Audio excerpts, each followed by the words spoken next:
Hello again, and welcome to the feature-length podcast. You're listening to part 2 of this 2-part discussion on the Harry Potter franchise. Make sure to check out the first part, which covers roughly up to the third film. Thanks for listening, and now on to part 2.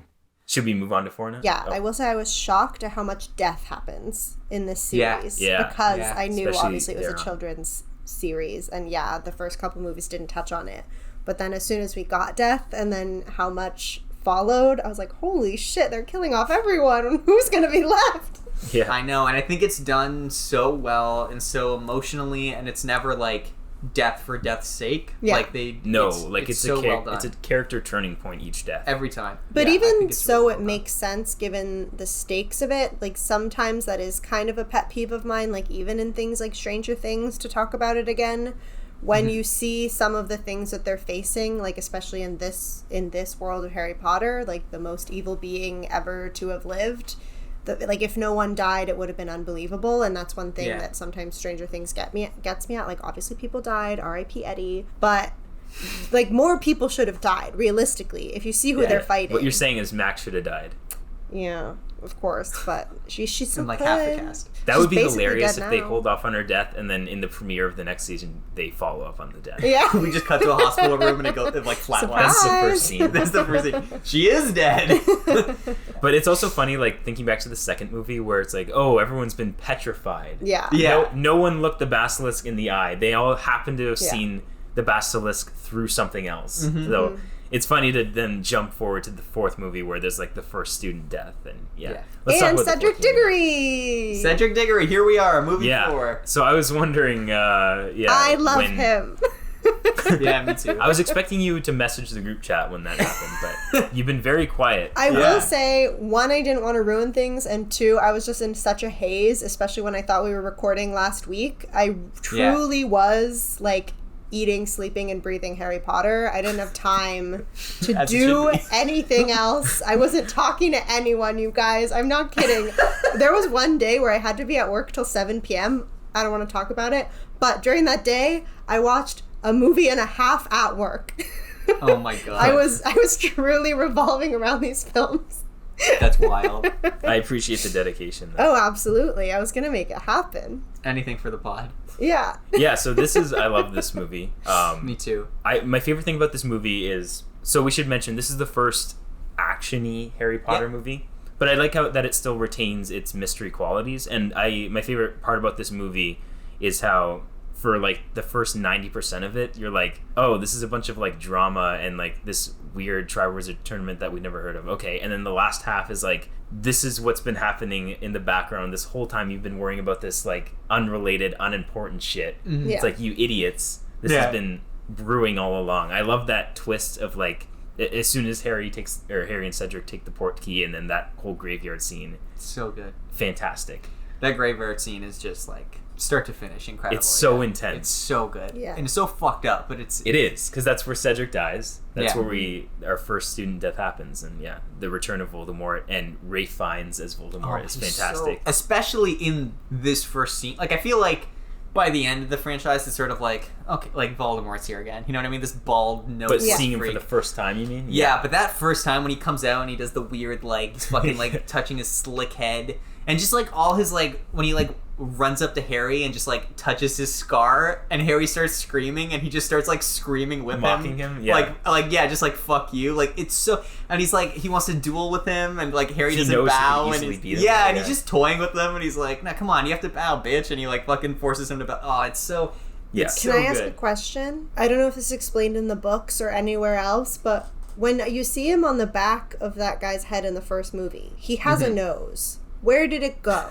So, I remember in the behind the scenes, them talking about the fact that when they actually had to bring Voldemort in as, like, a character, they had to do a redesign because they felt like the description from the book, which is partly what the back of the head was based on, wouldn't work. So, like, in the book, for example, he's described as having red snake-like eyes, and they were kind of like, there is no way to make that look not stupid. Yeah. So they talked to J.K. Rowling about it or whatever, and she was like, it's important that he has snake-like features. And so the way that they got around that was by giving him a snake-like nose and sort of like a narrower head and whatnot. But they still needed to keep it, like, human enough with, like, normal eyes and shit. Because, like, it just wouldn't work otherwise. So that's essentially why, more or less. It's just because, I just wasn't sure why it disappeared. I didn't know if there was like some weird plot element that they were hiding from us. It confused me for a second, but no. Okay, I accept that. I had never heard that before, and even without that knowledge, though, I had always been under the assumption that how he looks on the back of Quirrell's head in the first movie is like how adult Tom Riddle looked pre-death. Okay. Sure. And then after, like, this version of Voldemort that we see beginning in this fourth movie is not what he looked like in life, but like this is the new, like the resurrected. Yes, because of the process that they had to go through to resurrect him, and like the Horcrux process that we find out about later. And then I know in the books they explain that the creation of the Horcruxes slowly makes his visage like creepier, and that's why he starts to look not like a regular human being, because he is just a human being. Yeah. He's losing his humanity, exactly, because he's like giving up parts of his soul. The toll on his soul, but that's not explained in the movie. So I've always just assumed that the difference is because we're seeing him after the resurrection process versus before. Okay, that's totally accept fair. all of those explanations. Totally. Yeah, Thank so you anyway, very much it for the works. clarity. Yeah, there you go. No problem. That's what we're here for. Another thing I like about the graveyard scene, though, and we can talk about the rest of the movie as well. But the graveyard scene is the best. It's the best part. I love how when the Death Eaters come and like Lucius is there, it's like Yeah. it's all that's so good. It's all off the table now. Like they were not even pretending that Lucius doesn't want Harry dead. Yeah. Well, that's the thing. It was a surprise, but not a surprise. So I was like, yeah, this Of dude course. is so fucking evil. Yeah, but even his I was long blonde hair. surprised that they just showed this to Harry, and then Harry I had to know. go to school with his son, being like, "Hey, Yeah. your Well, it's because dad they thought he is a was gonna straight die up there. murderer who wants to kill me," and like he didn't have any people to tell. Like there was no action he could take. Well, He was that's supposed to what's be okay so- with that. I mean, we'll get to it when we get to it, but that's what's so great about the fifth one is that it's like a fever dream, because Harry is like, what the fuck is going on? Like, I was almost I'm just trying to go to like, school. Like, Yeah, like it's. Oh but my it God. also, the fifth movie does address that, because that whole movie is about doubt in the wizarding world, especially in the ministry and stuff. sure. Which, of course, Lucius is part of the ministry, so he would have a huge influence over, and the whole smear campaign of trying to be like, no, this is just a lying kid in, like, the 5th grade of Hogwarts, so, like, who's going to believe him, right? Yeah. Which is very cool. Obviously, a lot of allusions between Voldemort and his followers and, like, the Nazis. Like, that is, like, a very, like... And so the idea that... I mean, even their main motive of wanting to only have purebloods. Yeah, only to have purebloods, of course. And so the fact that, when he sort of comes back... and that his followers are in positions of power, and they're all kind of like putting this facade up of like, no, everything's fine. Like, don't worry about it. Don't think too much about it. And it's very, you might say, 1984-esque in terms of them being like, no, we're telling you the truth. Believe us. We're correct. We're the ministry. Yeah. And it's so cool that like after that 4th movie, Harry having seen what he saw, and then like he goes to the ministry early in the 5th movie, and seeing all these people now that he knew of before, but now realizing, like how many of these people are just in Voldemort's pocket and have been the whole time. That's so interesting, I think. And it's also like, what's so cool about the 4th movie is that it is the turning point of, like, it's the last of the childhood adventures. The innocence. Like, it really is, where it's like, we have this fun tournament going on. This is all fun and games. And then someone fucking dies, and like from that point forward, it is sort of nothing is the same. Like, everything is tainted, people are rising into positions of power, like shit's happening, like there is impending doom on the way. Hermione even says it at the end of the movie. She does. Everything's gonna change now. Everything's gonna change now. But I will say I loved this movie because it started with the match.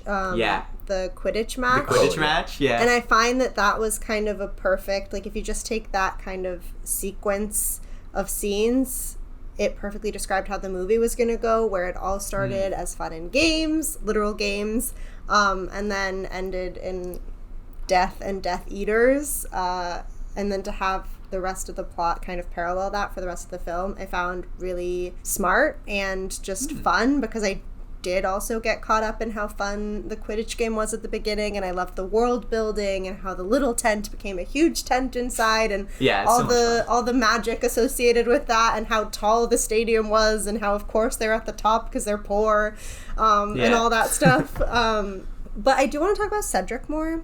As a first-time viewer, I think just because I heard of lore of this like silly character who always fucked up, being Neville. I think in my head I conflated the two characters, so I thought that Cedric was also kind of going to be like dorky. And so then when I actually saw him on screen, because I was waiting, I didn't know what movie he was in, I just knew he was in a movie and I was really excited for it. And so to see him as a character just introduced at the beginning, going to the games with them as a friend, I was like, yes, another dork, makes sense. But then seeing him at school actually like popular and competing in the tournament, and that whole character arc being something I fully didn't know to expect, I had a really great time with. And I thought he acted great, and I love Robert Pattinson. As do we. Too. Yeah. We all love our Pats on this podcast. He was great, and I like that he is basically, Cedric is the ideal student. Yeah. Like, he's not a bully. He's really good at school. He has a lot of friends. Like, he's the perfect, I think, especially in the books too. Like, he's what Harry sort of looked up to be, and that's even more unfortunate that he watches him die at the end of this. Well, and it is so interesting that the next 3 stories are all about, like, these important father figures for Harry that are all, like, taken away from him. Like, it's weird to call Cedric a father figure because he's technically in school with him, but, like, he's older. He's older. A role model, yeah. Yeah, he's a role model. And so, like, the fact that each one of them dies, like, he dies, Sirius dies, and then Dumbledore dies, and it's like, every, like, male figure in my life is dead, and I need to figure out what to do. I completely agree with that. I just think I think Cedric is such a wonderful character, such a shocking and sad, and also I love like it's just so quick, his death. Like it's not drawn out. Like you don't even have time to process that he might die. Like the first time watching it, it's like they Porky there, and he's like, "The fuck's going on?" And Wormtail comes out and just kills him, and you're like, "Holy shit! Like did they just kill Cedric? Like is something gonna happen here?" Like. Yep. It's crazy. Like, it really is such a tone setter for what you're in for the rest of that scene. That's the one time I almost cried. When they go back, and then Cedric's father comes running out. That, I always cry too. That is that's the one time I almost cried.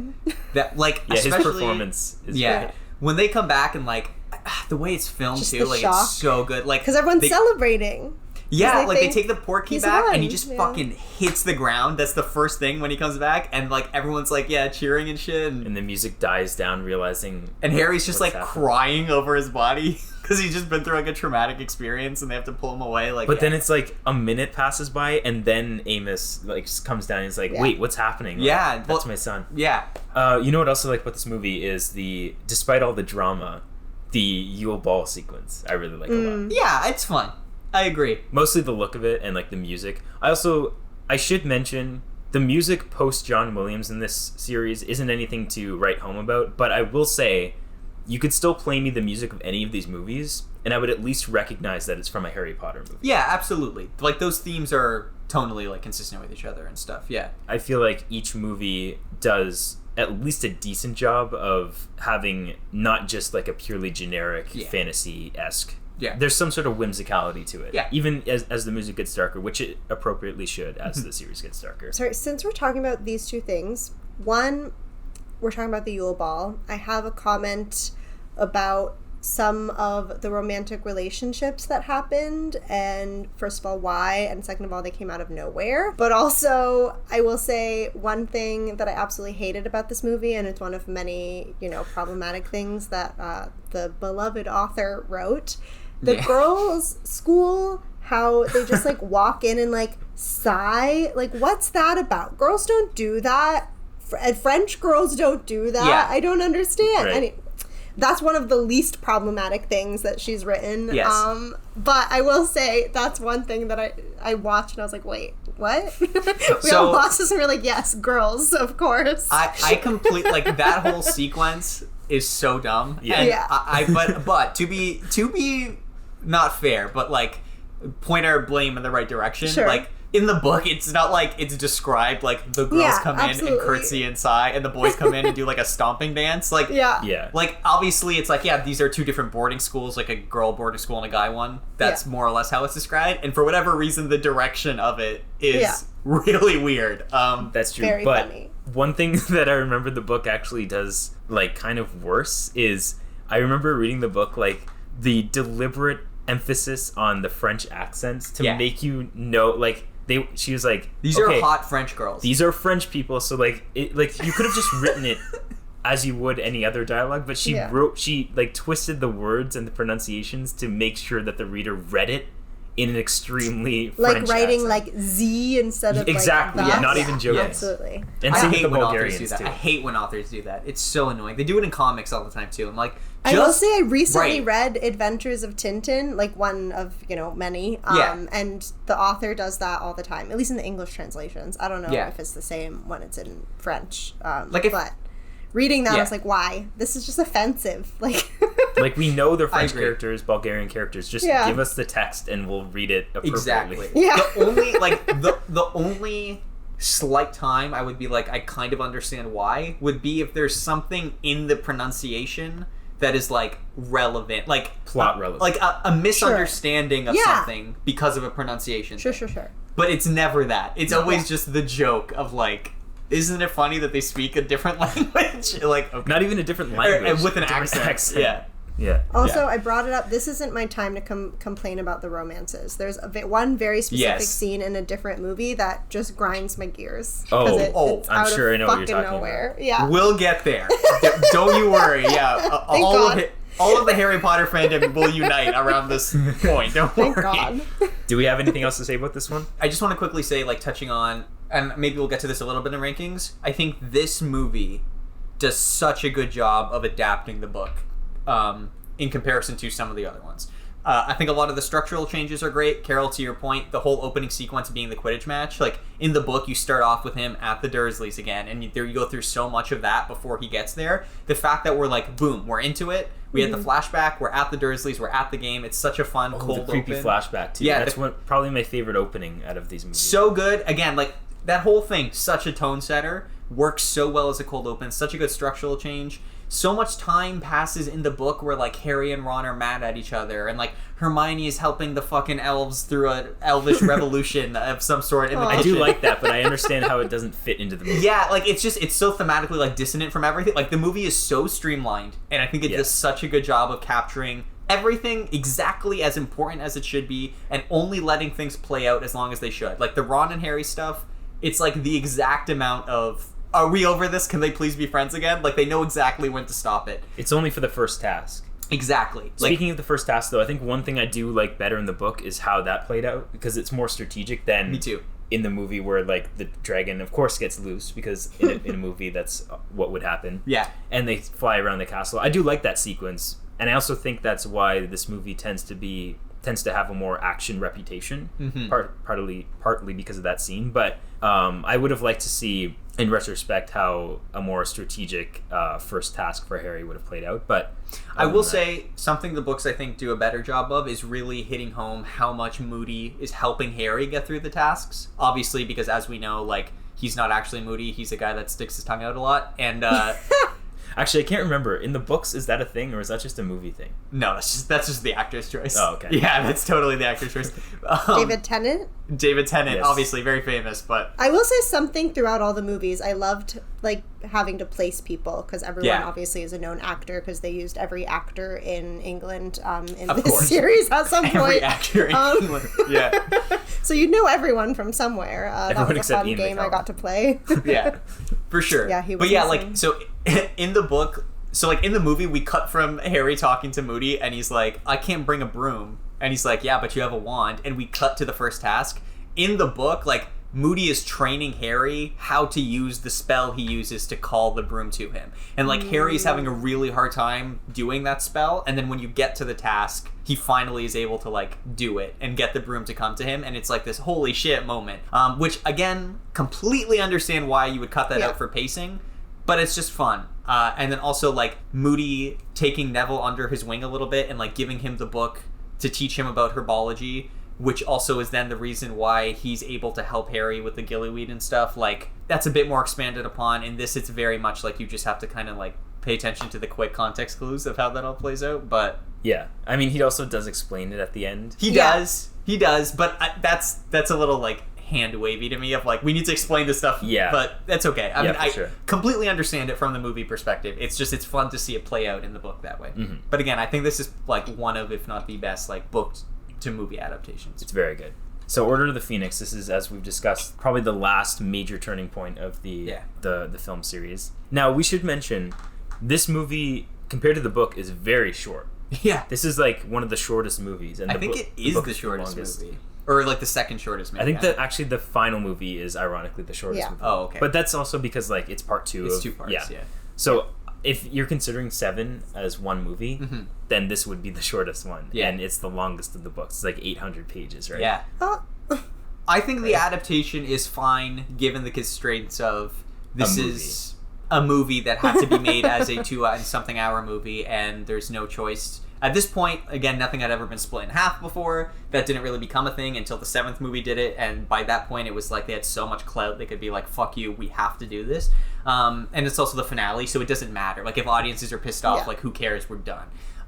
But, yeah, I mean, I think they did as good of a job as they can, and I think they nailed the emotions they need to nail.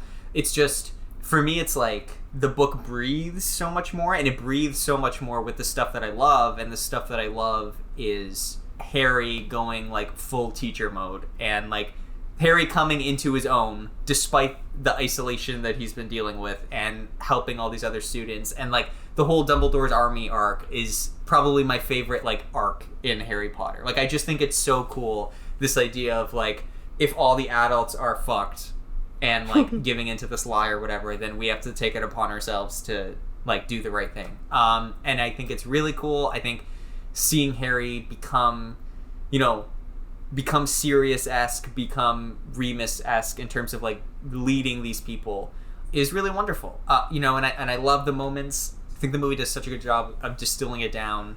Like when he's talking to them at the bar, and he's like, you have to understand, like, all that stuff is luck.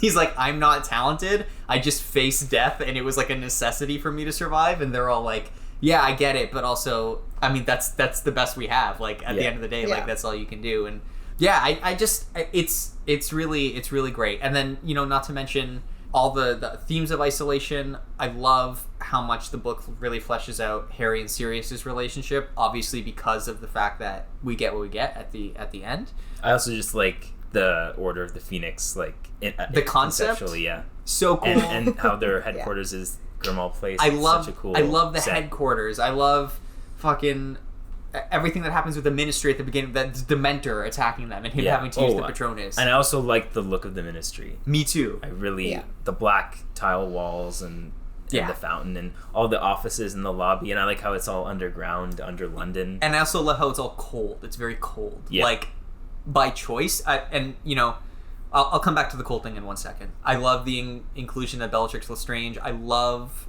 her. Her. What's the actress's name? Why am I blanking? I love her. Helena Bonham Carter. Yeah, I absolutely love her, and I think she's so great as Bellatrix.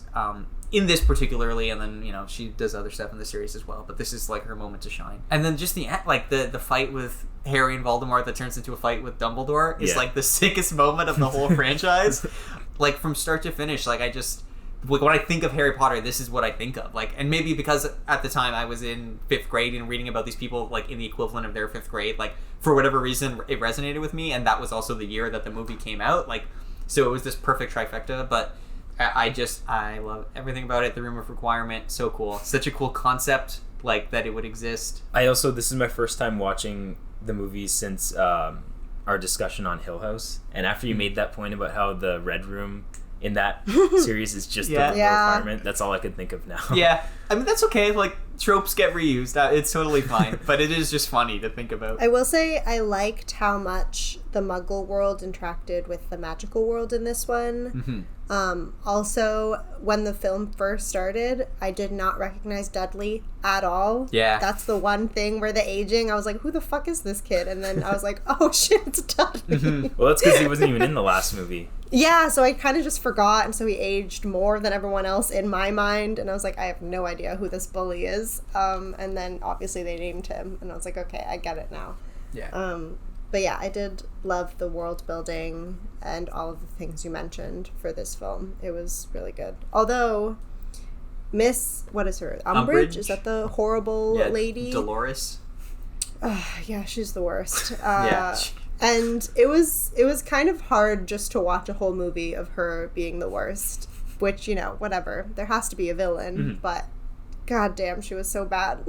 I have a question for you guys pertaining to her, actually. I've always kind of teetered back and forth with my opinion on this. Do you guys think in this movie and or Deathly Hallows Part 1 where we see her again, do you think she's like actively siding with Voldemort, or she's just ignorant and happens to view the world similarly and like agree with some of the things he would agree with? Because in this movie, she's taking over because she was assigned by Fudge. Yeah. And I'm assuming at this point, Fudge was not actually on Voldemort's side. He was just being stupid and doesn't believe that Voldemort was back, because we find out at the end of the movie. I agree. But then fast forwarding to 7 Part 1, when she's like still the same piece of shit, even though Fudge is gone, and like Voldemort has fully taken over the Ministry at this point, and she's still employed there and like doing shitty things. Yeah. So that's where I start to wonder if maybe at that point or before she actually was like fully a Death Eater, basically. So that's really interesting. That just sparked a question for me, which is, do we know, are there any female Death Eaters? Like, I know there are female followers of Voldemort, but are there any female Death Eaters specifically? They're actually, I think one of the Carrows in Deathly Hallows is a female. That's right. And I guess Bellatrix is technically a and Death Eater, Bellatrix, right? yeah. Okay, cool. Yeah. I'm assuming Death Eater, in the books it's a bit different, but in the movies they kind of just make you assume Death Eaters are anyone who follows Voldemort. Yeah. Whereas I think in the books, correct me if I'm wrong, Death Eaters are the more inner circle. That's how I always read it. Like in 4, when they all show up. Yeah. When he like returns. Those are the main Death Eaters. Those are like, that's like the gang. You know what I mean? Those are like the SS officers, like for comparison. But I want to go back to the Nazis for a comparison on this. But like, I think I have always read Umbridge, if you were to think about it in a real world way, like as if she was basically just a neo-Nazi, and then if Hitler came back to life, she would be like, oh, cool. So like, in my take on it was more like, the reason she was doing what she was doing with Fudge is just because she is a terrible sympathizer of Voldemort, essentially. But when it turned out he was actually around, and she had the opportunity to work for him, she was like, great, promotion, like this is exactly what I want. So that's my headcanon. Same. That's exactly how I interpreted it too. I even have notes just being like, oh, she's definitely racist. But like none of my notes are like, oh, she must follow Voldemort. I just was like, no, this is just inherently a bad person. Yeah. And she's definitely a Slytherin when she was in school. Oh, she's definitely a Slytherin. Also, I mean, but that actress's performance as that character is so good. Like, just to play like such a hated character like that it can be a task, and I'm glad she pulled it off. Yeah, I mean, especially in the age of idiots that are like lashing out against actors for the characters that they play. Yeah. So good on her. Good on her for absolutely nailing that. You know, one thing I want to talk about, something that I kind of go back and forth on, right, is I am sad about the fact that there is so much literal stuff that gets left out. Like, there are so many more scenes with Sirius or with Remus, or there's so many more scenes with the kids. But I think I have to give it to the movie for doing a good job of like adapting the emotions of it and still capturing the emotions of it without all of the literal context. Yeah. I think it does a good job of that. I think a good example of that is Snape having to like teach Harry about that whole like the mind like blocking stuff where you don't let people mind control you. Such a great scene in the movie, by the way, when they're sitting at the office after he had the vision and Dumbledore won't look at him, and Harry just flips out and he's like, fucking look at me, dude. Like, what is happening right now? Like, those lessons are more drawn out in the books, and when we get the flashback when Harry like does the reverse spell on Snape, you really get more time to live in Snape's flashback and see Harry's dad being a dick in the book. And that's not fully captured here, but at the same time, I think like Alan Rickman is so good and the writing is so good that it still comes across regardless. Like, for example, that scene where he's like talking about his father and he's like, you're just a dick like your father, and he's like, no, my father was a great man, and Snape says, your father was a swine. And just like the like that line, but then like Rickman's performance of that line, it almost like encompasses whatever extra plot there was in the book itself. Like, it's just there. And when Harry does the reverse and we see that quick sort of montagey scene and we cut out of it and Snape is just like, get out. He's defeated. Like, I'm done. Yeah. Like, again, it's all performance based, but I think they do a really good job of capturing it. Although, yeah, I mean, there is a lot left on the cutting room floor there, and it's kind of left to your interpretation. But yeah, I agree. The one thing I think I have more of a problem with than that, in terms of the adaptation, and this is a great adaptation, as we've said, it's paced really well, and all of the important stuff is there. And the central theme of this one is Harry's isolation and learning not to be like a lone wolf, depressed. Like, take pride in your relationships because that is what's going to get you through this. Yeah. But the one problem I think that they probably could have had time for is including more of like that talk that Dumbledore and Harry have when they get back from the Ministry after the finale. Yeah, I agree. Because there's a lot of revealing stuff about like the prophecy there, and it not only is it revealing, but it's like really juicy and interesting. Yeah, and, like all the like Neville Longbottom very stuff, important stuff too. Yeah. So fun fact: Neville Longbottom in the books. So the prophecy in this movie that we hear about the child born at the end of the summer or whatever, which we assume is about Harry, and Voldemort was aware of the prophecy just before Harry's birth, and that's why he went to the Potters to kill them. Okay. And obviously he failed. But the prophecy didn't specify that it was about Harry, so it also could have been about Neville Longbottom, who was born roughly around the same time, and he almost would have been the chosen one if Voldemort had chosen him. Yeah. So that's the cool thing, is the prophecy is a self-fulfilling thing. Like, it only exists because Voldemort listened to it and went to go kill someone, being Harry. Or and gave Harry the power that is in his mind, I mean. Which makes knowing that makes the ending of 7, or well, I guess in the movie's 8, so much more resonant that Neville is the one to kill Nagini, the snake, which is the last Horcrux at that point, because it's like, and Neville's the one holding down the fort at Hogwarts. Like when Harry's not there, he's like the new. Yeah. He's the one everyone looks to. Well, we'll get there, but like when everyone thinks Harry's dead, Neville is the only one that's like, fuck you. Fuck you guys. Yeah. So it's really, really cool how they play with the duality of that. Yeah, and I like how Neville just starts out as being this like dumbass character to actually having a little bit of evolution by the end. Yeah, it becomes a really important character of his own. There's lots of interesting stuff with his family and like his hatred of Bellatrix, because Bellatrix tortured his family, and that's way more. Well, they mention that. They do mention it. It's a bit more fleshed out, but again, I think they do a good job of capturing the emotion of it. Like, you get it, you kind of understand all of that. Another thing that really bothers me though is like, and I think this is the same way in the book, so it's not even a problem of adaptation, but Neville should have been the one to kill Bellatrix. I agree.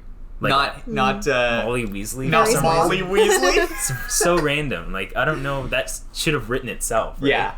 Yeah. You're 100% right. Neville should have been the one to kill her. That's fine. But he moved beyond it at least. Yeah. But I do like. I have a question. Oh, go ahead. Sorry. Say what you like, and then I'll ask. I was just gonna say, I like how this series doesn't hold back on like people need to die. Like Dumbledore never. He's always like, you need to kill Voldemort. He's a piece of shit. It's never like we need to put them in Arkham Asylum. Yeah, like it's like no. Show restraint if you will. Yeah. He has to die. Yeah. So I like how they don't hold back on that. My question. Totally off topic. It's about Harry Potter. It's on topic. It's not totally off topic. So when we're introduced to Sirius, and then it's revealed that he's actually friend, not foe, which totally got me. So fun.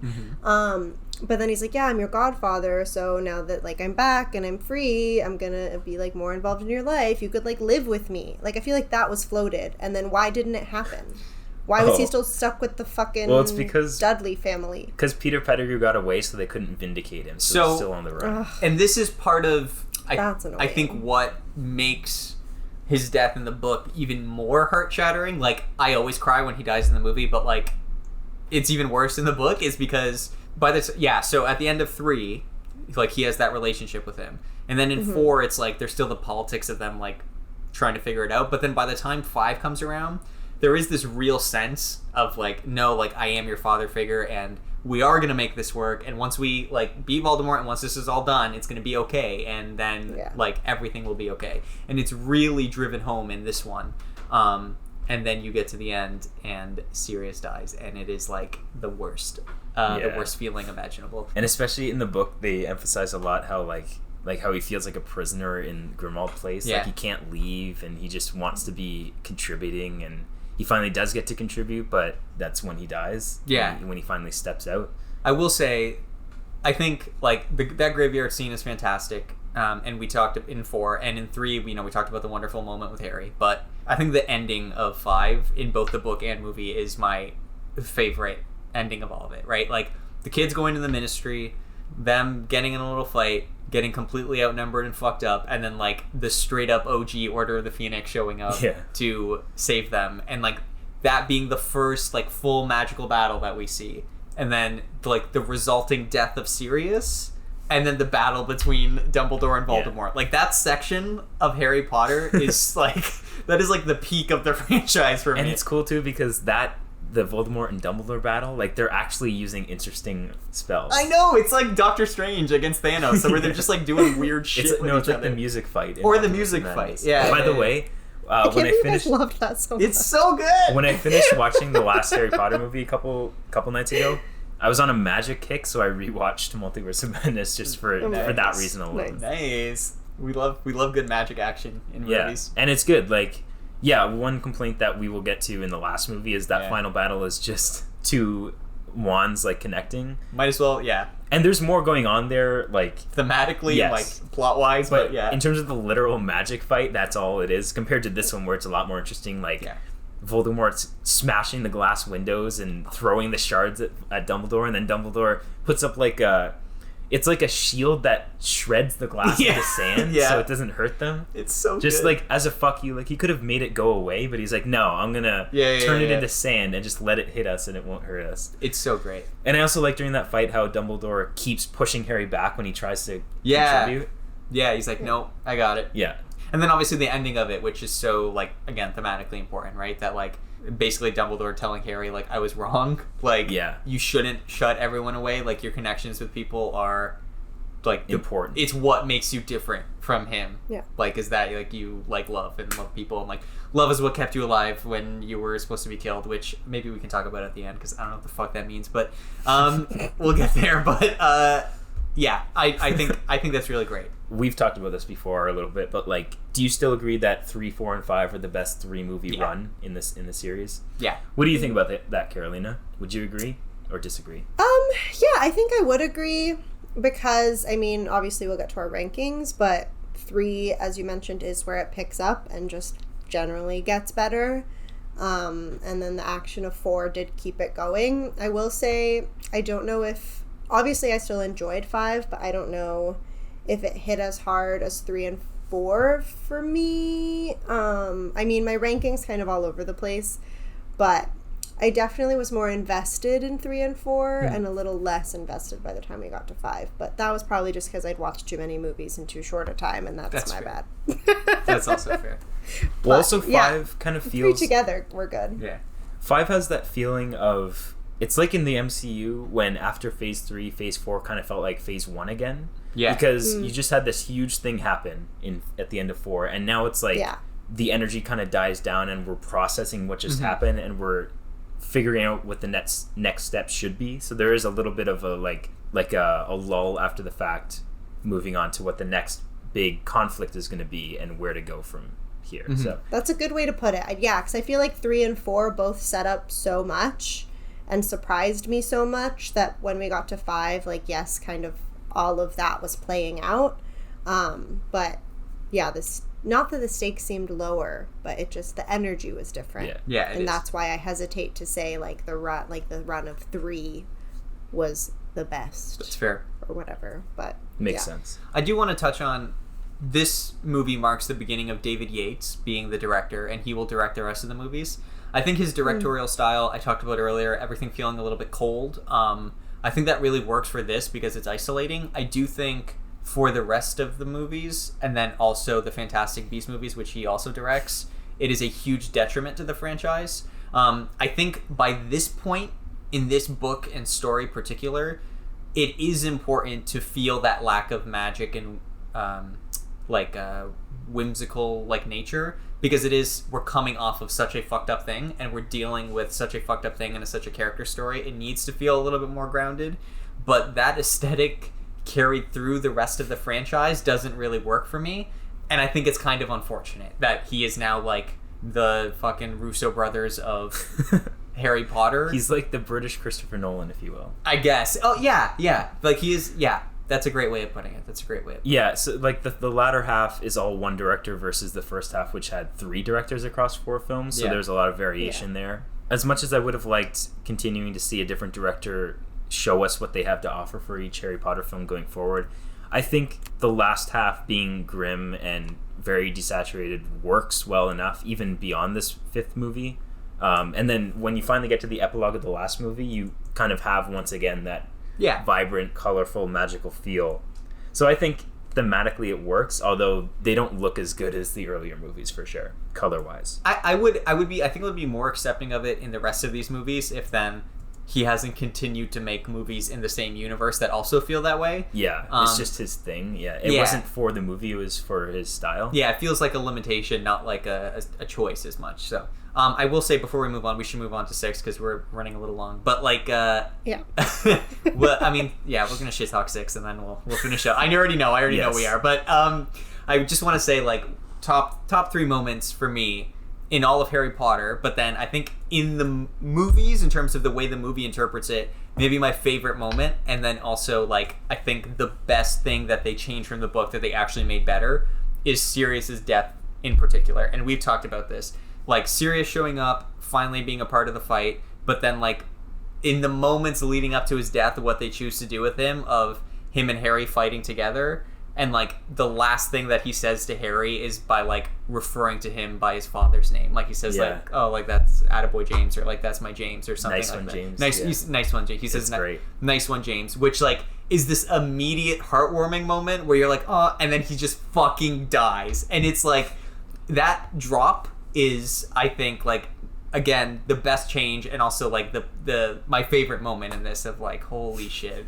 They did it. Maniacs! Like, they blew it up. In a lot of these films, I will say the deaths, it always takes a second for me to be like, okay, are they really dead? Because sometimes it's just, like, light going through them, or some fog, or whatever. I'm like, okay, I don't really know what's happening. Sometimes a death looks like a Death Eater sucking on your face. I don't even really know what's happening there. So it takes a second. So my notes literally say, wait, did they just kill Sirius? Are you for real? That's the other thing, though, I love about his death, a lot like Cedric's, at least the way it's presented in the movie, is it is so quick and it's so cold, and there's no like Dumbledore's death is so played out, and it's like you know he's gonna fucking die. It's unnecessarily dramatic. I agree, but this one is way more. It just happens. So was Gandalf's, and then he wasn't dead. So yeah, but I think Gandalf's is way fucking better.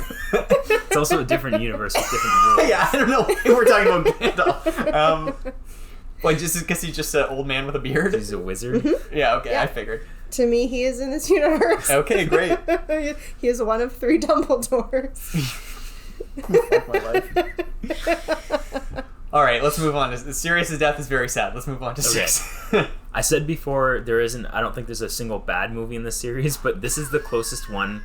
It's because it's such a crime, and now, like, after having read the book... Now you understand my pain, man. Yes, there's so much that should have been included in the movie that was not. In service of stuff from the books that was my least favorite part of the books, like the romance subplot, and also stuff that wasn't in the books that I never liked anyway, like that Christmas sequence at the Burrow where the Death Eaters attack their house and it burns. Yeah, what was that? Yeah. I hate that sequence, and also it doesn't matter because it's rebuilt by the next movie. There's and also, no consequence. Like you said, it's not in the book. It means nothing. No, they made that up for the movie, I guess because they felt like they needed an action sequence or something, but they didn't.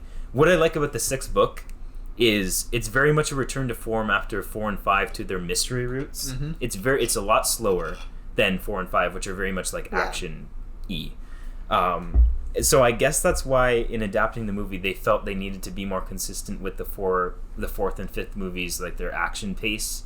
They really didn't. Like, I would have loved to have had a return to the mystery formula for movie 6, especially because this is the movie leading into the 2-part finale. So you need, like, there's a lot of information that needs to be revealed. Yeah. A lot of it wasn't revealed. We don't even learn about the Horcruxes until near the end of the movie. Yeah. Yeah, there's so many more flashbacks that are in the book that aren't in the movie that are so good, and there's so much backstory to Voldemort. Like, he's a lot more developed. He's such a developed character in this book because Harry spends so much time with Dumbledore going into these flashbacks and viewing it, and like you really understand the items that become Horcruxes. Like, you see the backstory of those items. You see why he picked those items. And that was the thing, like, reading this book, like, and then reading the last book, and then this movie coming out, and knowing what had to happen, I legitimately was like, oh, they fucked the franchise. I was like, I don't know how you finish the franchise now without hand waving and being like, oh, we found the rest of the Horcruxes, which like they literally do at the end of the last movie, where they're like, I don't know, I think this one would probably be a Horcrux, and they just go kill it. I tried to list them all, and I'm missing one.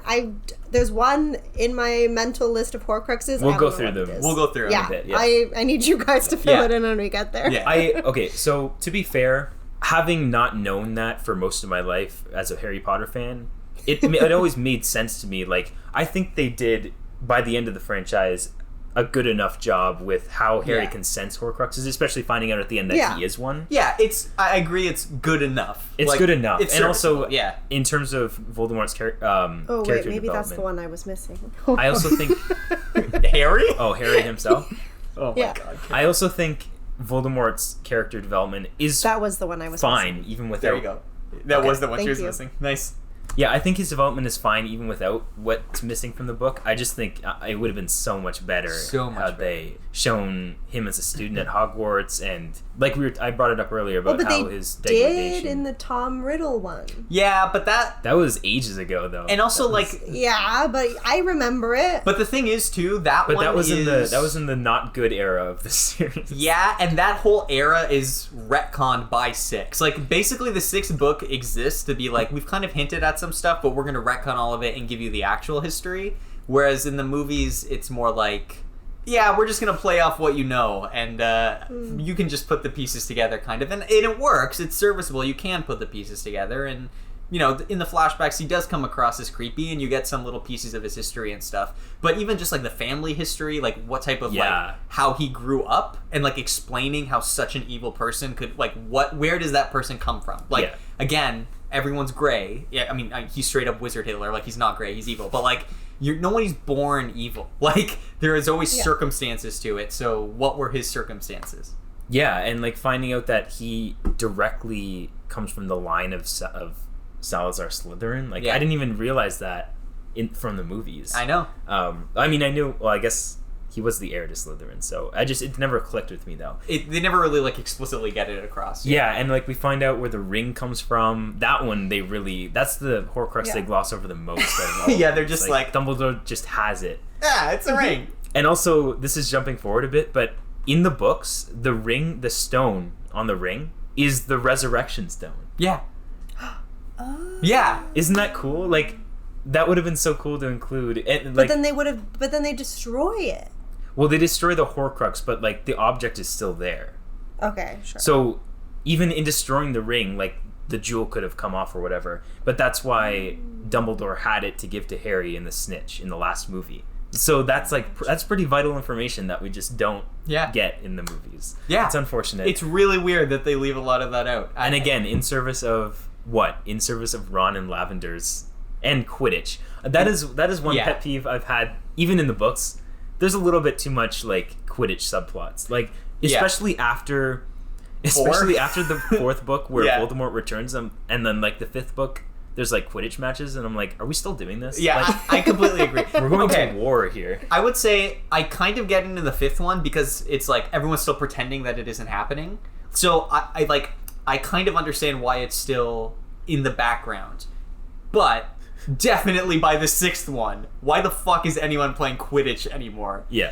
And then, but to your point, it's like we cut out all this juicy good stuff in service of Lavender and Ron, which is the worst subplot in all of Harry Potter, except for Ginny and Harry, which is the actual worst subplot in all of Harry Potter. Carol, take it away. Okay. So that scene where like Hermione's crying... And then she's like, oh my god, this feels so bad, but you know, because this is how you feel about Ginny, right? And he's like, yeah, of course. I was like, what? In what universe? Since when? Yeah. Why? Well, no, it started at the very, very beginning, I think. Oh, yeah, because they were in a swamp for some reason, and Ginny was there, and she hugged him first, and there was weird energy. Oh, yeah. My note, word for word, is Harry's in a swamp, when they go Ginny's to the burrow, there. I think. Yeah. Oh, when she ties his shoelace. In that whole unnecessary scene. I have that in caps lock. Yeah. I wrote, she ties his shoelace. Yeah, the whole thing. I was like, I don't like this. I knew it was going to happen once again. I was on Tumblr. I saw the GIFs on replay, whatever. But now watching the movies and seeing the quote-unquote setup that there was for it, there was none. They mentioned in, like, the second movie that Ginny had a crush on Harry, but, like, yeah, it's very one-sided, though. Yeah, come on. And Harry never She's showed... also younger. Yeah. Like, why does he give a shit about her? What does she do to grab his attention once? This is such a great point, and people love to say, Harry Potter apologists love to be like, it makes more sense in the book. No, it fucking doesn't make more sense in the book. Here's what I buy from the book, okay?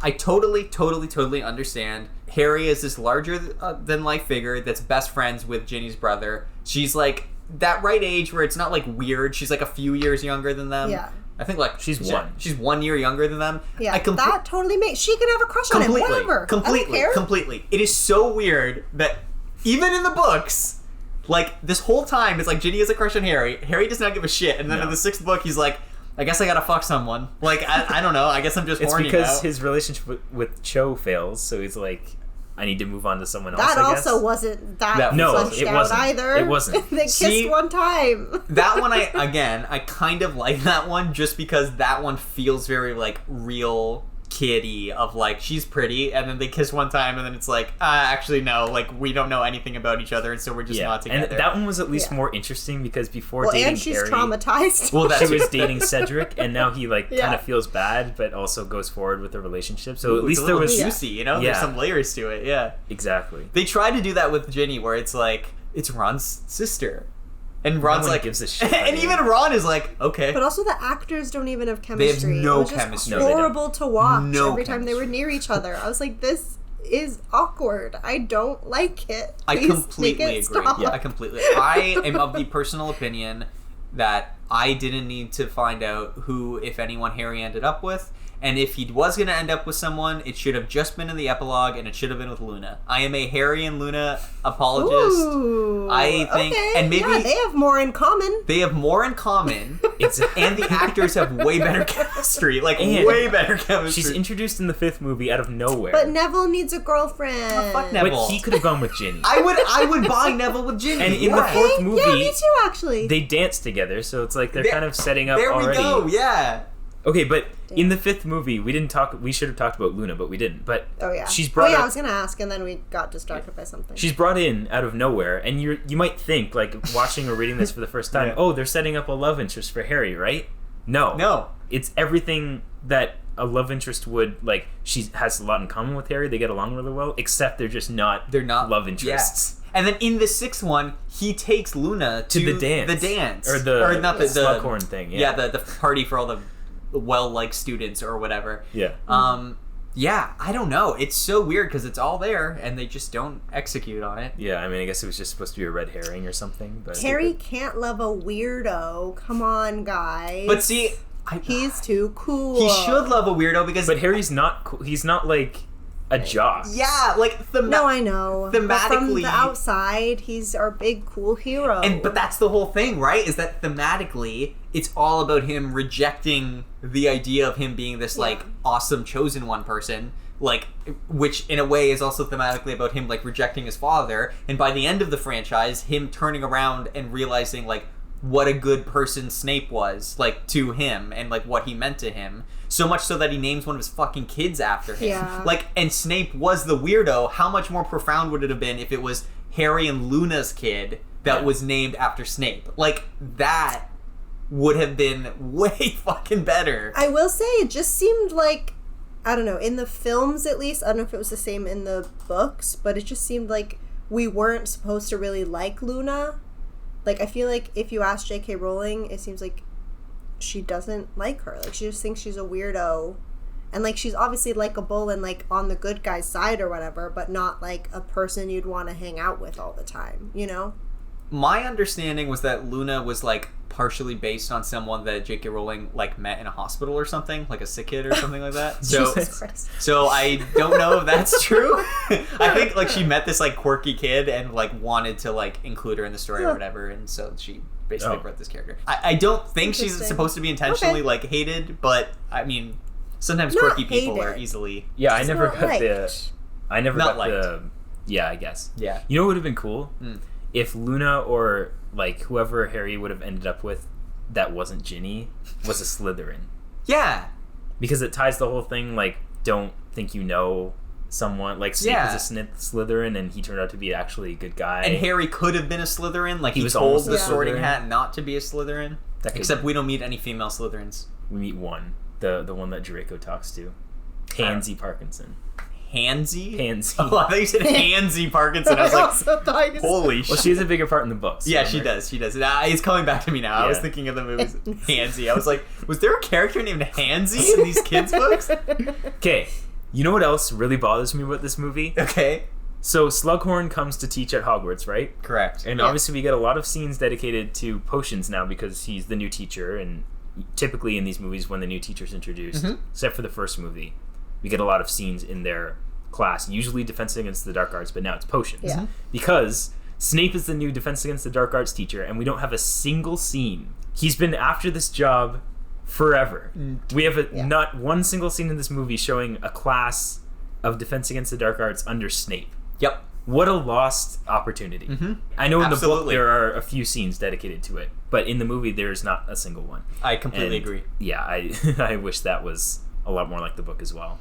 Yeah. Anything else to say about this one, though? I do like the reveal of Snape being the Half-Blood Prince, Snape creating this really horrible spell. Yeah, I thought it was Harry Potter when I just read the title, and then I was like, oh no, it's someone's book. It can't be him. Never mind. Yeah. Actually, that's another thing, is that is not explained at all in the movie. No, either. so, Carol, that spell that Harry uses on Draco that really fucks him up, like, Snape made that spell. So when Snape finds him, like, bleeding out or whatever, that's how he, like, knows basically, like, what happened and knows how to fix it or whatever. And, you know, and the moment between them at the end when he's like, Harry tries to use that spell and he stops it and he's like, motherfucker, I am the Half-Blood Prince. Like, that's when I got it, because I need things explained to me that way. But also what I meant was, like, the movie does not explain at all why he calls himself the Half-Blood Prince. Yeah. Oh, well, yeah. That I still don't know. It's because He's a half. He's a half-blood and his mother's maiden name was Prince. So he is a half-blood I will prince. say the half-blood I inferred. Yeah, Thank you very much. Very good. But the prince is so prince random. I was confused. And it's kind of dumb in the movies. Like, Yeah, they don't also, really explain it. the love potion idea, cool. Always wanted one as a kid. The whole scene where Ron eats all the chocolates and goes insane, a little too long. Didn't need it. Agree. Also, the scene where Harry takes the luck potion and he's all preppy. and he's all preppy. I like that, actually. It's funny. but it's so, like, totally dissonant with, like, a lot. I just like how, like, excited he is about everything. Yeah. Fun fact, apparently Daniel Radcliffe was, like, suffering with alcoholism during this movie and was, like, drunk a lot during it. And Really? I think he's sober now, but, you know, child actors, like, having to deal with growing up in the spotlight. So, Yeah. Anyway, I remember hearing that somewhere. If it's not true, sorry. But I believe that is true. And then the last thing I want to touch on is just the death of Dumbledore. While overly dramatic in the way it happens, I love the way it's written. And I remember really hanging on that idea of him saying Severus, please, and Snape kills him. And when it's revealed in the seventh book that he wasn't, like, saying don't kill me, he was saying please, you have to kill me. Kill me, yeah. Great. Phenomenal plot twist. That is like the end of this movie is the best part of the movie, for sure. The whole Horcrux and death of Dumbledore part. And it's so disconnected from everything else in this movie. Yeah. I was always confused when I was younger because it's revealed that Tom splits his soul into 7 pieces. Mm-hmm. And dumbass younger Interesting me... number. It is. Dumbass younger me was always like, oh, so there's 7 Horcruxes. No, there's 6 Horcruxes. Yeah. And his soul is the 7th piece. Is the 7th, yeah. But there actually are 7 because of the accidental one. He didn't realize that he Harry. actually split it 7 pieces when he tried to kill him. Oh, yeah. So there are 8 pieces of his soul, 7 Horcruxes in the end. But so there, Tom Riddle's diary. Retcon. There was no way it was supposed to be that during Chamber of Secrets. Because it's weird that Horcrux acts so differently than all of the other ones. Yeah. But oh well. Still kind of cool. And then the ring from his father? Yes. No, his family lineage. Yeah.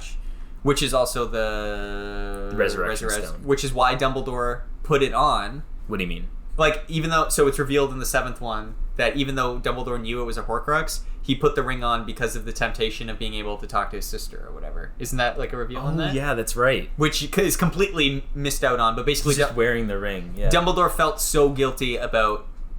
Is it talked about at all in the 7th movie that he killed his sister? No, it's brought up how gray of a past he and his brother and sister have, Okay. but they don't go into specifics. We're gonna get there in the 7th movie, Carol. Don't worry about it right now. So the ring, we'll get there when. Actually, Wait, are we not talking about the 7th movie right now? No, we are. But just like we're just finishing this up. we'll finish the Horcruxes Okay. first. Well, actually, you mean the 8th movie? Technically, it's in the second half. We'll do it all. We'll do it all in one. I was guess. gonna say we can talk about it all at once. For the We're on a rankings, 3-hour episode, guys. Yeah. Absolutely. But the climax of this movie, when he's like drinking the potion that's making him go insane. Yeah. Yeah. In the book, and you hear it a little bit in the movie, but he's saying like, "I'm so sorry" or whatever, and that's obviously foreshadowing what we find out about what he did to his sister. So again, we'll talk about that. But anyway, so Tom Riddle's diary, the ring, the locket that we find in this movie, which turns out to be a fake, but whatever. Then there's the goblet at Gringotts, the diadem of Ravenclaw. That was the one that I was like, how are they going to explain without the... There's a whole flashback in the book that explains that, and in the 7th or in the 8th movie, they're just like...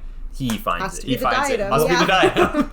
Also in this book, he interacts with it. Yes! And I only knew because I watched the movies before reading the books, but I was like, that's definitely going to be the diadem in the next book. That is the Horcrux. Yeah. In the Room of Requirement. Yeah. And then there's the snake and Harry. So those are our Horcruxes on the table there.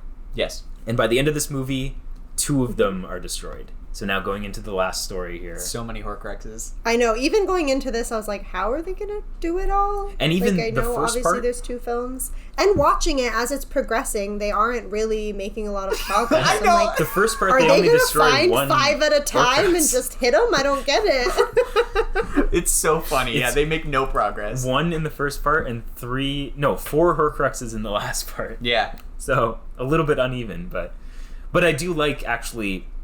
I know we're joking about that, but I actually really like where they chose to cut the climax of the first part and leave the rest for the second. Me too. The climax at the Malfoy's house for the first part, excellent, and then the whole last movie, basically just being the 3rd act of the book, which is where all the action happens, and it should be. It's the finale. It makes perfect sense. Yeah. I do think everyone shits on the idea of splitting the last book into 2 movies because so many things have done it. This is the only one where I think it's warranted. Absolutely. We don't have to get into There's too much information. Yeah, I was about to say Twilight Saga 1 and 2. Carol. And also the first Fast one and is Furious. The last Fast and Furious 2-part finale has not come out yet, so I don't think you can say anything. Okay. I don't want to prejudge. I don't want to prejudge Furious. that classic film franchise. Do you think so much narrative to tell? We've been joking about what the last titles are going to be for that movie. Do you think it's going to be part 1 is going to be Fast and part 2 is going to be Furious? Yeah, honestly, yeah, probably. I think we figured it out. I hope so.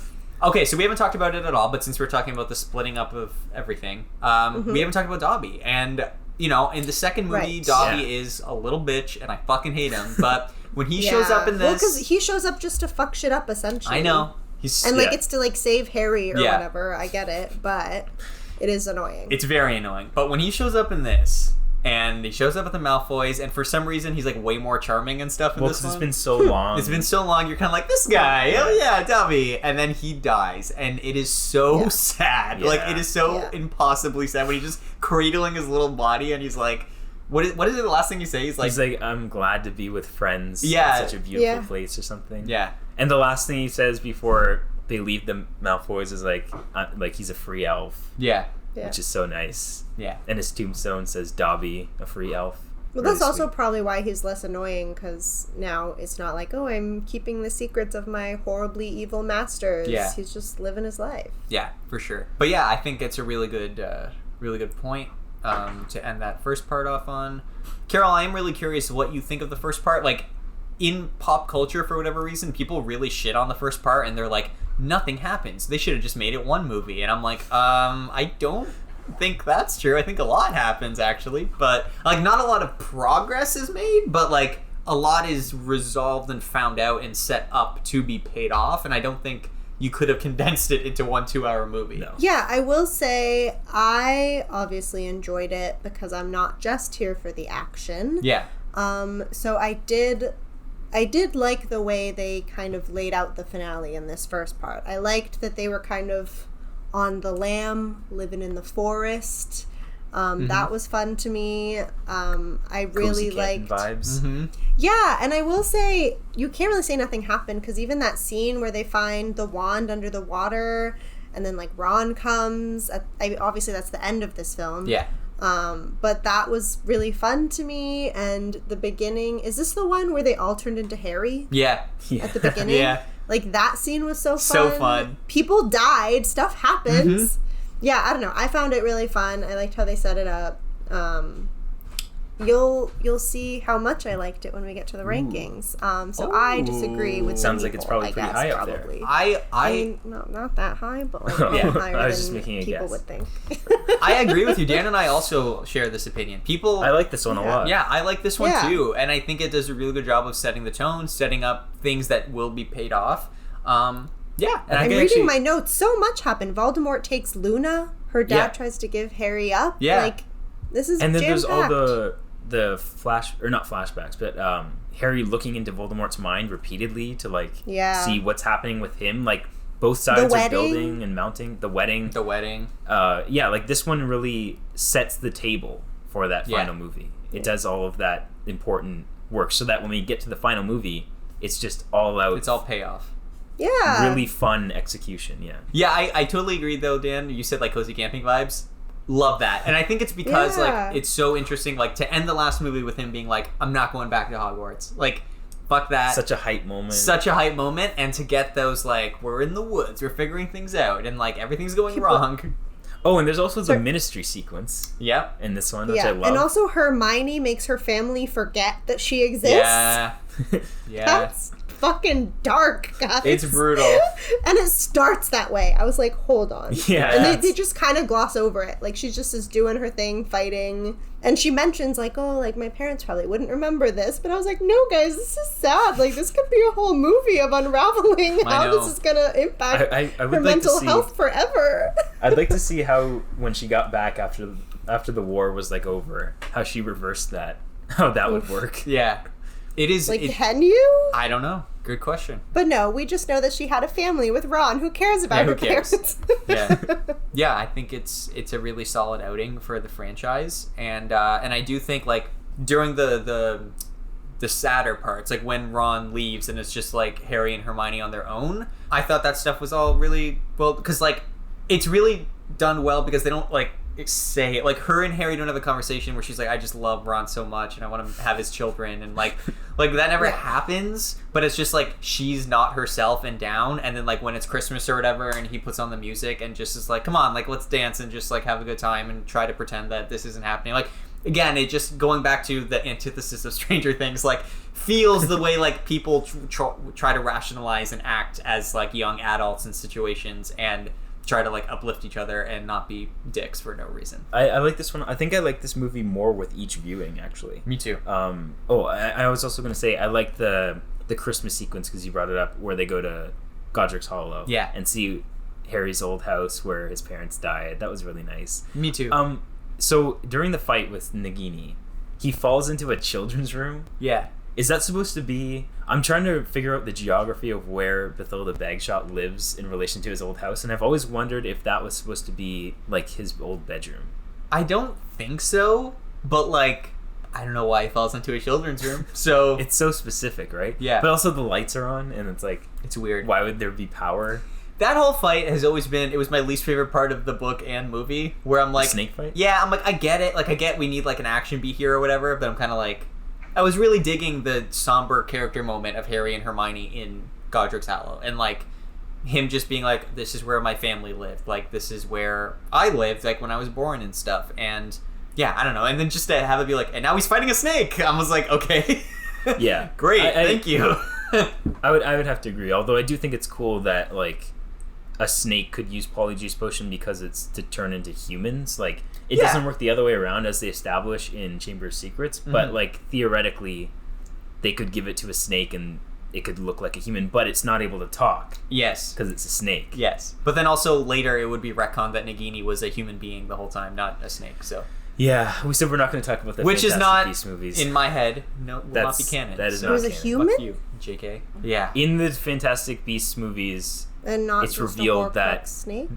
No. So you'd think that Voldemort created the snake as a Horcrux, or just found a snake and turned it into a Horcrux. But no, in the Fantastic Beasts movies, I think the second one, Yeah, it's the second. Nagini is a person who is an animagus who can just turn into a snake. And I guess at some point between then and now, she lost the ability to turn back into a human. Maybe Voldemort turned her into a Horcrux when she was a snake, and that like forced her to stay a snake or something.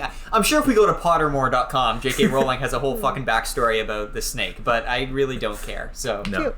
It's much more interesting this way. I like to think, and I think the books kind of make it sound this way, that so after he failed to kill Harry, he needed another Horcrux still. He planned on having Harry be his final one. And even though he did turn him into a Horcrux, he didn't know that. So then he went and I think created Nagini, or like transfigured something into a snake and made that his final Horcrux and the pet that he kept. So that's a lot more interesting, I think. Yeah. Do you want to talk about now the Dumbledore sister thing? Because you said you were going to bring it Yeah, up. let's talk about that. And I guess this now goes into kind of the last movie, which, as we said, is mostly just a war movie. It's mostly an action movie at Hogwarts. And we'll get into a few of the specifics I think are important to talk about. But yeah, let's talk about the Dumbledore sister thing. So in the lore of Harry Potter, and it's much more expanded upon in the book, but basically Dumbledore and Grindelwald, as we alluded to before, who were probably lovers, but maybe they were just best friends. Who knows? Yeah. Definitely lovers. Basically, were like seeking power together type thing of like... They were basically like these two kids who just graduated from school who would be like, oh, we're going to make it so big. Like, basically, there is a turning point where Grindelwald becomes Wizard Hitler during World War II. Because like this is all happening during the real World War II. Oh, good. This is what the Fantastic Beasts movies are about, by the way. This is all happening during the real World War II. And I guess Grindelwald is like, hey, that Hitler guy... he's got the right idea, and so he becomes like an asshole. And so at some point there is like a big duel between him and Dumbledore. Okay. And during this duel, Dumbledore's younger sister dies, and it's not like explicitly said because nobody really knows exactly how she died, but the implication is that like Dumbledore may have in fact killed his sister by accident in this duel.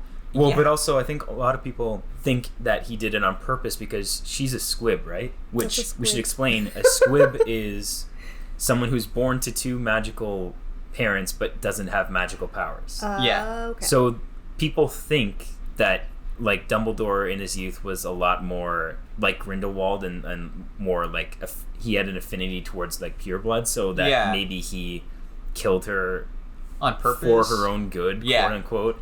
God, I Yeah, hope but not. that's not that actually- would ruin everything. That's not actually what ended up happening. Yeah. These are all like thematic, like... Because you hear a lot of stories from Yeah. different people of what Dumbledore did, Sure. and none of them were really right. And that's why he's such a great character, especially in the latter half of the series. Okay. But that was a theory. And then, so the ring, that's the Horcrux, being the Resurrection Stone, the reason he puts it on and fucks up his hand is because he knows it's the Resurrection Stone and he wants to be able to talk to his sister, basically.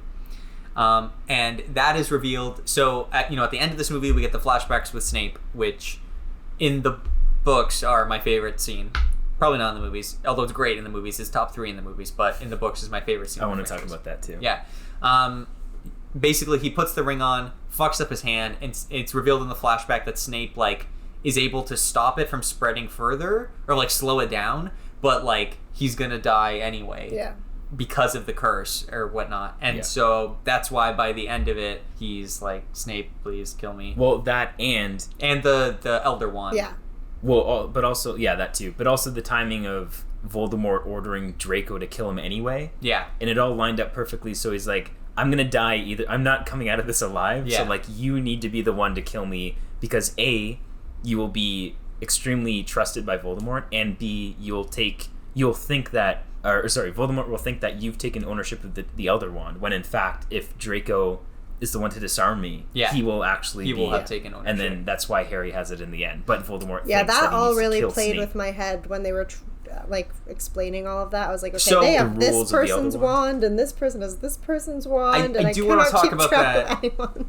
And I like that. I like how that's a theme throughout the whole final movie. Yeah. Is like the rules of wands. Yeah, and how you because win a wand Voldemort from another needed a new person. wand because he couldn't destroy Harry with his. Yeah, and in part 2, that one of the first scenes is with Ollivander, and like he's talking about how, oh, I found these wands. Can you see if they're okay to use? And he's like, yeah, you won them from their owners, and he's explaining Yeah. the wand chooses the It's wizard, cool. Yeah. like they mentioned in the first movie. Yeah. It's really cool. One of the other things I love about the whole Snape killing Dumbledore thing, and we haven't really talked about Draco at all, but it really sets up the idea. Part of it is Dumbledore being like, basically that like Draco is redeemable, like he's not fully gone yet, but like if he were to kill me, like that would probably be a point of no return, and like you're already a morally gray person who has done a lot of weird shit. Like if you like do this for him, do this for Harry, like do this so the younger generation like have a chance to be better. And like obviously by the end of it we see that like Draco is like redeemed in some ways of like, no, I don't want to do this, like this is wrong. The whole final movie, he's clearly like doesn't want anything to do with what's happening anymore. Yeah. But you brought up, okay, talking about Snape and that his flashback sequence in Let's talk about it. It's time. I think this is one instance where the movie actually like took advantage of being a movie in the best way and actually improved upon it. Because I know you just said you like the book version more, and I totally respect that. And it's really cool in the book. It's probably one of my favorite chapters in all the books. It was great. But I think it was so cool how the movie was able to montageify it. Yes. Because the book, you get all the information, but it's sort of, in terms of a time period, you jump from the oldest flashback and then move your way up to the most recent stuff. And in the movie, they go the montage route of sort of intercutting all these different timelines with each other. And I think it's such a cool way to throw all this information at you and keep jumping back to the most important elements of the montage, and then cutting back to like a time period that's like when he's a kid again, and then like jumping back to when he's in Dumbledore's office. And it's just so like, it's chaotic in the best way, and I think it's masterfully done. Okay, so let me just say, I do prefer the execution of it in the movie than I do the book as well, because the book, like you said, is just this linear chapter. I do like the montagification of it. The reason I think it's my favorite moment in the books as opposed to not the movies is because I think the movies have a few other moments that I think are also better than is any of this making sense? So what you're saying is it's that moment ranks higher in the book moments than the movie moment ranks higher in the movie moments? Yes. That makes sense. Yeah. So like Harry and the Patronus in the movie ranks higher than this scene in the movie. Yeah. But in the books, this is like my favorite moment in the books. But like relative to each other, I do love the way they montage through it and get the emotion of it all across. I think it's really good. That's what I'm trying to say. Sorry, it's very late. We've been going a long time, and I promise we'll finish up.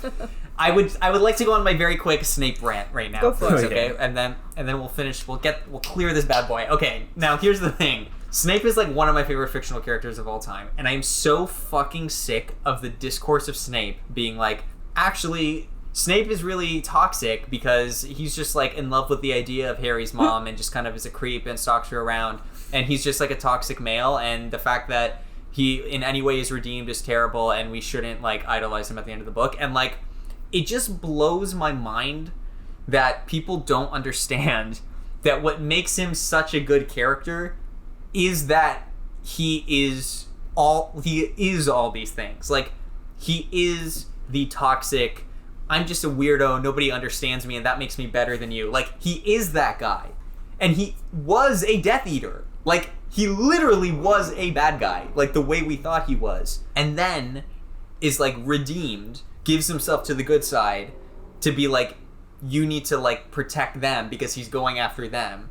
And then they die, like specifically Lily dies. And all of that is so great. And also just the idea of like, maybe he is lusting after her. Like, they didn't have an actual relationship the way that like James and Lily had an actual relationship.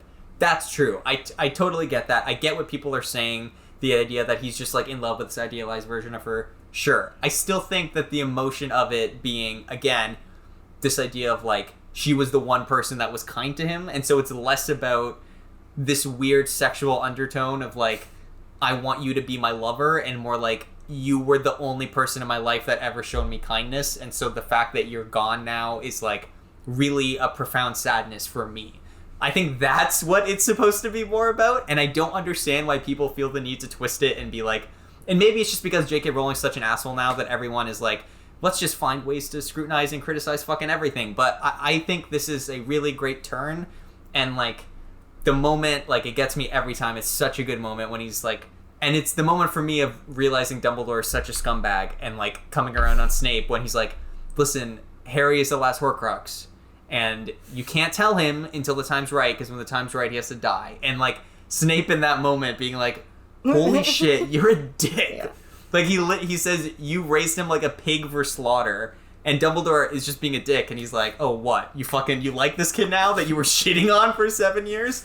And again, the reveal of, oh, you think it's about him? And Snape casts his Patronus, and it's Lily's Patronus, which is also the Patronus that earlier shows them where the sword is in the water. And you realize that, like, that was Snape this whole time. And then, of course, the iconic line of, like, Severus after all this time, always. I think that is all so great, and it's such a great twist. It's all so well done, so well written. He's such a compelling character. People need to grow the fuck up. Like their understanding of literary criticism is so stupid. And also just on a human level, as much as we hate it, we're all being perceived at all times by every human on Earth, and everyone will have their idea of you, whether it's correct or not. And like, the fact that he loved the memory of this person who was kind to them and that inspired him to do good things, like, why does that make it wrong? Like, he's not like it's an alive person who he is actively stalking or making uncomfortable in any way. Like, why is the I fact also don't that... think he ever stalked her. No. No. They were just friends. Yeah. That's what I don't she know. liked like, everyone... him. Yeah. And all of at her one point friends she were did, dicks to him. Not, like, even romantically. Just, like, she was like, yeah, we can be friends. Yeah, so, like, at the end of this movie, Harry is telling his son how, like, Snape was the bravest man he ever knew. Yeah. And that's absolutely... Like, this guy went undercover in Voldemort's forces for, like, a decade just for this cause, and also just because of his love for this one person. Yeah. That's so sweet. Yeah, and also, like, literally, like, gave up his life in every possible way. Like, even, like, corrupted himself to the point of killing Dumbledore and, like, having to masquerade. And, like, the fact that the moment before this is Snape being the headmaster and Harry coming out and being like, how dare you stood where he stood, and, like, giving him all this shit. And then immediately after that, Snape is killed, and it turns out, like, no, this was all part of the plan. And, like, all Harry ever did was give Snape shit his whole life. And it turns out that, like, Snape was gave the him only... shit back. Outwardly. Yeah, absolutely. Yeah. Absolutely. But, like, behind the scenes, Snape was the only one that was actually rooting for him as, like, a person. And was like, you are fucking with this kid, like, for the cause, and that's not okay. I think McGonagall was also rooting for him. Okay, fair. Yeah, fair. She I think didn't McGonagall was also wrong. rooting for him, too. Yeah, no. We stand McGonagall. McGonagall's great. Speaking of McGonagall, though, I like that detail that Snape doesn't fight her in the Great Hall when she tries to fight him, because we stand McGonagall. That he was never on the bad side. Yeah. But also, I like that this movie, like part 2 specifically, starts with Snape looking out on the students, and it's like this... Hogwarts is like a regime now. Mm-hmm. Well, they show them doing the Cruciatus curse on first years. Yeah. For class. But even like... I know. Like, they choose to start with the shot on Snape of all people in this movie. Mm-hmm. And I like that, like, just the look that he gives, it's like, I hope this is all worth it, because this is absolutely horrible. And Alan Rickman, obviously, just R.I.P. Like, so good in that moment. This whole Snape and Harry thing is consistently very, like, it's consistent throughout all of the movies, all the way back to the first movie. Do you think this was something that J.K. Rowling genuinely planned from the very beginning? I have an answer. I have an actual answer for you. Okay. So I do have a couple of things that basically after the movies were done, she had an interview like with Daniel Radcliffe. It was like a one-on-one type thing where he was asking her questions. He was asking her about like how much was planned. And she kind of said what most writers say, which is generally that like she had certain ideas that she knew, and she was kind of like, if like those are sort of like the far off end point, and like if I just need to write to those. I don't know exactly like what's going to happen along the way, but I need to get to those. And checkpoints. And two of them was she knew at the end of the last book she wanted Hagrid carrying Harry's dead body into Hogwarts. Because the first book starts with him carrying little baby Harry. And she was like, I knew I wanted that parallel. And she was like, I didn't know. She was like, I didn't know if he would actually be dead or alive. Like, she hadn't really figured out. But she was like, I knew I wanted to get to that moment because I thought that would be such a strong moment. And the other was that she 100% knew Snape was a good guy. So much so that Alan Rickman even corroborated this, that when he was cast for the first movie, he asked her, he was like, tell me because it will inform my performance. And she was like, you're good. Like, at the end of, like, you're questionable, but, like, at the end of all this, you were on the good guys. And he was like, got it. And that, like, helped him carry his performance through the movie. So that's the definitive answer. Cool. Also, shout out to Hagrid. Love that dude. Oh, yeah, we didn't really talk about Hagrid, eh? You're a wizard, Harry. I'm glad. I really missed him in, I think it was the 5th movie. There was a movie where he was gone for most of it, talking to giants or whatever. Yeah. I really missed him. Yeah, that was the 5th one. Yeah. Yeah, one thing I will say about Hagrid is I'm glad that, like, there were a couple moments early in the series where you kind of worry that Hagrid might not be who he seems, and I'm glad that they never do that. Like, he's always just a really good-hearted person. They never write a twist where he's actually been on, like, the other side the whole time. Yeah. He's just a good... Like, especially in the Chamber of Secrets, where you think he might have been the one to open the Chamber of Secrets. Yeah, I really didn't want to believe that. And exactly. I didn't have to. It's a good thing we didn't. Yeah. I want to just talk about a minor criticism I have of this, if you guys will placate me. The series as a whole? No, just the ending of this last one. Oh, sure. It's just the final battle for me, right? I think there's so much good, like we mentioned when we were talking about Stranger Things, like Neville actually having to kill the Horcrux at the right moment, like, makes sense here. Totally cool with all that. But there's a lot of weird stuff in here for me, so that I think the books do way better. One of them is, like, the Ron and Hermione kiss in the Chamber of Secrets, which just feels so much like, we can do this later. Yeah. You know what I mean? Like, let's maybe not stop to have a kiss. Well, this is Ginny kind of and Harry also stopped to kiss, so everyone needs one final goodbye kiss.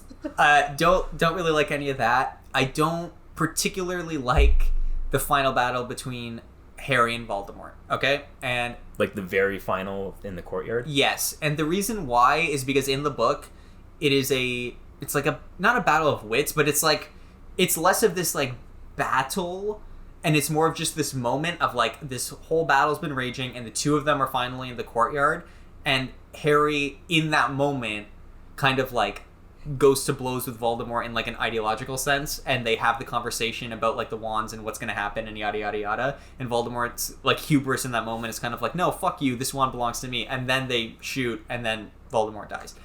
In this, it's this very long, like, they're fighting up top a thing, and then they go flying down a thing, and all this stuff. It's like, it's an action movie ending. I completely understand that. They're trying to create an action movie ending. I much prefer the more ideological, just, like, singular moment between the two of them. And I know that's more of a book ending. I don't know exactly how you do that as a film. I don't love how drawn out it is, though. That's just a very personal thing for me.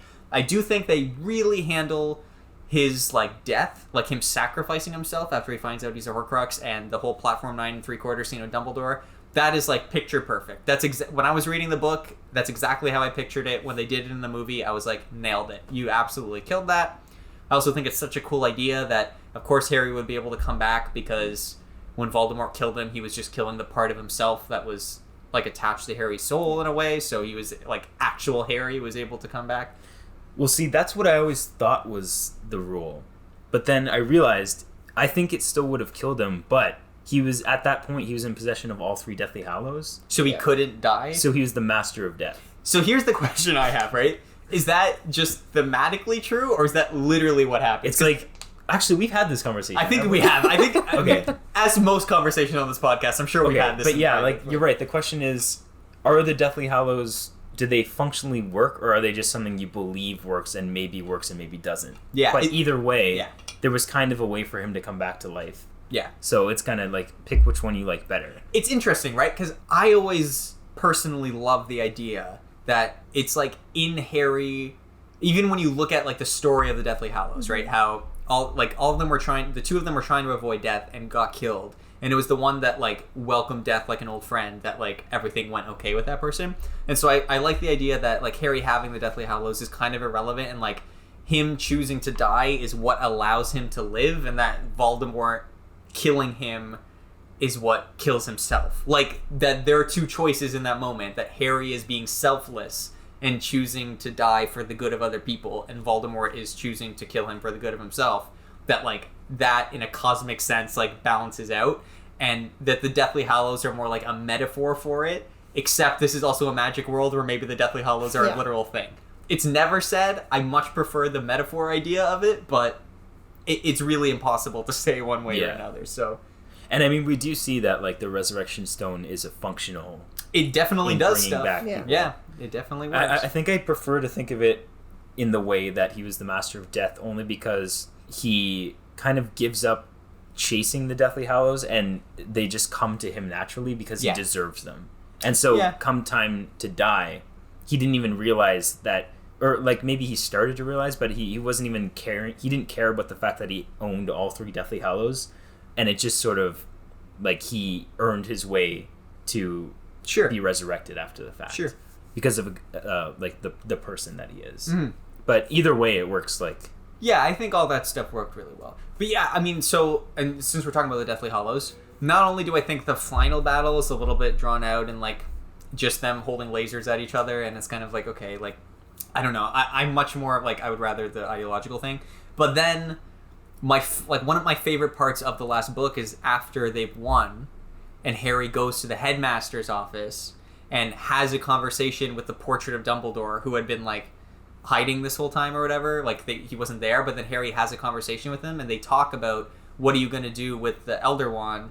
And Harry basically says like, well, I'm just going to keep it and then I'll die a natural death, and because I'm going to die a natural death, like its power will die with me. Like, whereas in this, like, they beat Voldemort and then Harry, Ron, and Hermione go on a bridge and they go, what are you going to do with it? And he goes and throws it off the bridge. And I literally in the theater was like, are you fucking, like, one of the best, what a wonderful scene of like what makes Harry special, like his humility, like him not wanting to be this bully guy, this like whatever, like Harry's humility and like his love for other people is what makes him special. And in this, he just snaps the wand and throws it into something that with no thematic relevance, as opposed to the idea that like, I'm just going to keep it with me until I naturally die, because no one should be the Master of Death. But, like, that is so much better. But I will say, yes, I do love that, especially in a literary sense. Gorgeous, beautiful. But it would leave open the possibility of someone once again turning evil and wanting all the Deathly Hallows back and then having to fight him for it. At least this way, especially since this was the end of this cinematic universe, him breaking it is like, okay, no one's going to fight me for it. No one will expect some random spin-off sequel. I mean, now, obviously, they did with backstories and whatever. But, you know, at the time, I see why they might have been like, okay, this is simpler. We also just went through this whole battle. Just get rid of it. Sure. And I totally, so I get that if that's the case, like, if you're going to have him destroy it, at least do it in, like, a more clever way. He's all magic down, okay?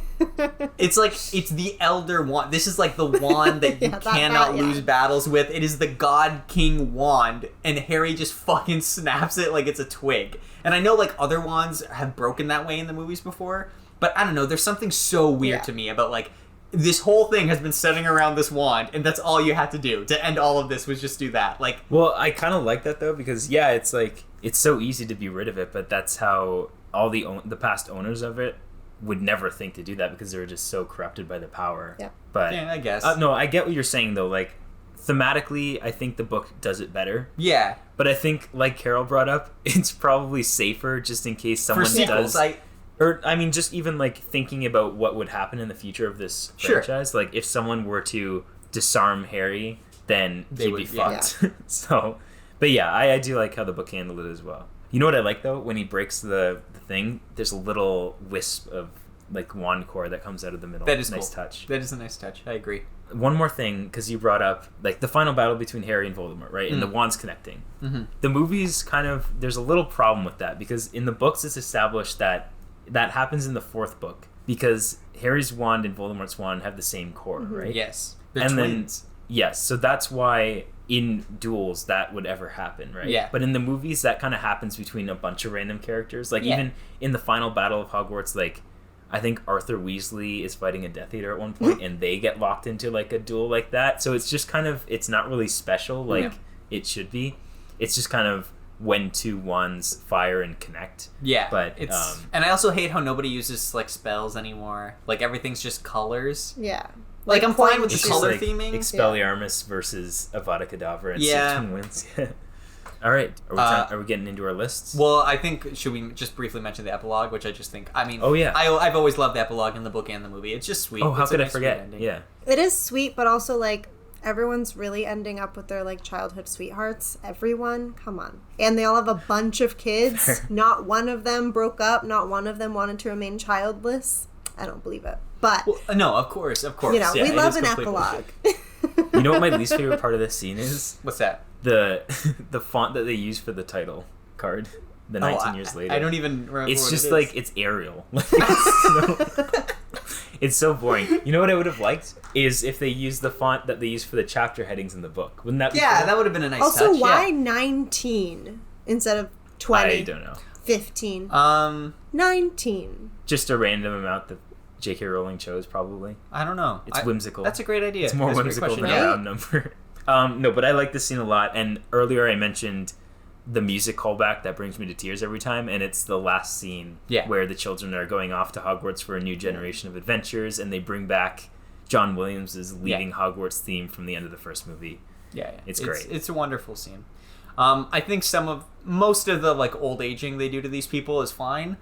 You know, some of it's a little but I think like it's totally fine. It's totally fine. Sure. Like, I'm glad there was nothing too extreme. You know, I don't love all the couple pairings like we talked about. But again, I think it's just nice to see these people get, like, happy endings that they deserve. And the last line of the book, which bears repeating since we're at the end of all this now, which is, I remember reading it, and it's, like, such, like, a satisfying feeling, is that, like, as they're leaving, Ginny, like, turns to Harry and is like, they're gonna be okay. And Harry's like, yeah, I know. And then the last line is that, like, he absentmindedly touches the scar on his head and, like, thinks about how it hasn't hurt in 19 years or whatever. Like, there's been like, everything's okay now. Like, it's all cool. It was nice.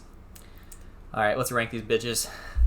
So We need, like, a ranking theme song, you know? Anytime we're gonna rank something. I don't think we rank Does it things happen that that often. often? Yeah. okay, who wants to go first? Maybe I'll go first because I don't have any rankings for the books.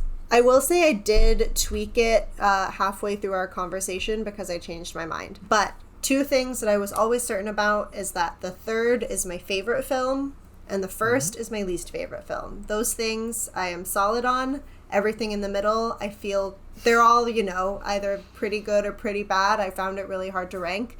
But my rankings from top to bottom are 3, 4, 5, 7 part 1, 7 part 2, 6, 2, and 1. Okay. I can get behind that. Yeah. I respect that list a lot. Thank you. Do you want to go next or should I? You go next. Okay, so we'll do the books after. Just the Yeah, books you first. and I will just do the books after. All right. And I will say, like, some of these, a couple of them could have been tied as well. Yeah. It was kind of tough, especially the last 2, which you'll see. But so number 1, Goblet of Fire, then Deathly Hallows Part 2, and then Prisoner of Azkaban, Order of the Phoenix, Deathly Hallows Part 1, Half-Blood Prince, Philosopher's Stone, Chamber of Secrets. And again, Philosopher's Stone and Chamber of Secrets are basically on the same level for me. Yeah. Okay. So I also didn't write this down at all because I knew that talking about it, like, and also just like moment to moment it changes. Yeah, So yeah. I'm just gonna tell you what's in my head this moment. Sure. Okay.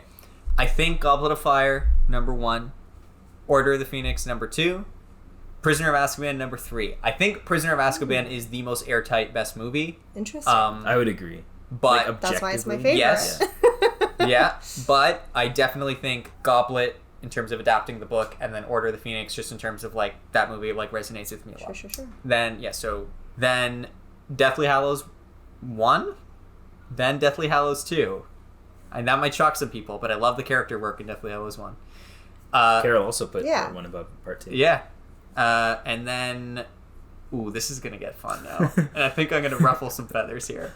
Philosopher's Stone, and then 6, Half-Blood Prince, and then Chamber of Secrets. Interesting. Half-Blood I Prince, respect that. Half-Blood Prince and Chamber of Secrets both have this weird green, boring, fucking get this shit out of my face undertone to it to me, where I'm like, I don't like any of this. Sure. Stop. So those are my bottom For 2. me, it's only above the first 2 movies because of the last act with the Horcruxes. That's completely and fair. Dumbledore. That is completely That's fair. it. But yeah. Shall Books we now? do books? Yeah. You want me to go first? Yeah, you read them more recently. Let's hear Okay. it. Again, top to bottom, Deathly Hallows, Order of the Phoenix, Goblet of Fire, Half-Blood Prince, Prisoner of Azkaban, Philosopher's Stone, Chamber of Secrets. Nice. So as you can see, the bottom 2 are the same for the books and movies for me. Yeah, no surprise there. Okay. This is really tough because all the books are great. I will do this. Order of the Phoenix, number 1. Azkaban, number 2. Do you want to see the list, like the names? No, I hate myself. Okay. then Deathly Hallows, then Goblet of Fire, then Half-Blood Prince. That is not a disparagement on Half-Blood Prince, putting it in the number 5 spot. I think those first 5 are all fantastic. There's and a huge gap between then a huge gap. Philosopher's Stone, Chamber of Secrets. Okay. But those first 5 for me are more or less interchangeable. Like, I don't think Half-Blood Prince would ever be number 1 or 2, let's say, but like it could be a few spots higher and vice versa. I was actually debating putting it at number 3. I have it at 4 right now. It's but solid. I like the Half-Blood Prince book a lot. Me too. That's why that movie's so disappointing for me. Let's just tie our thoughts together now to finish off. I'll just start by saying, as someone who, has recently read the books for the first time, I need to say I love them, but I also have to say, like, they didn't make me like the movies any less. I still love these movies just as much as I did. Like, I love each movie as much as I loved that movie going into the books. That's fair. Before reading the books. That's and fair. This will be a series that I'm not going to stop watching anytime soon. So, like, I'm glad that we got to talk about it finally. As I said, I'll reiterate, I stick to, obviously I experienced the books first, so to me that's still, like, I think the best that the franchise has to offer. Actually, maybe I should ask you this. Are there any movies you like more than the book? I don't know if you said that. That's a good question. We should probably get that out of the way. I don't think so. I think I would probably put each book on top of its movie counterpart, but that's not like I don't want to insult the movies. Yes. As we've discussed, I think the majority of the movies did a fantastic job of adapting the important stuff into a functioning screenplay, and most of the movies are paced pretty well considering. So, but yeah, to answer your question, I think each book is better than its movie, only because, like, it's so hard to beat. Yeah. I also agree. I think every book is better than all the movies. That's sort of where I'm at with it. But again, I also really enjoy the movies.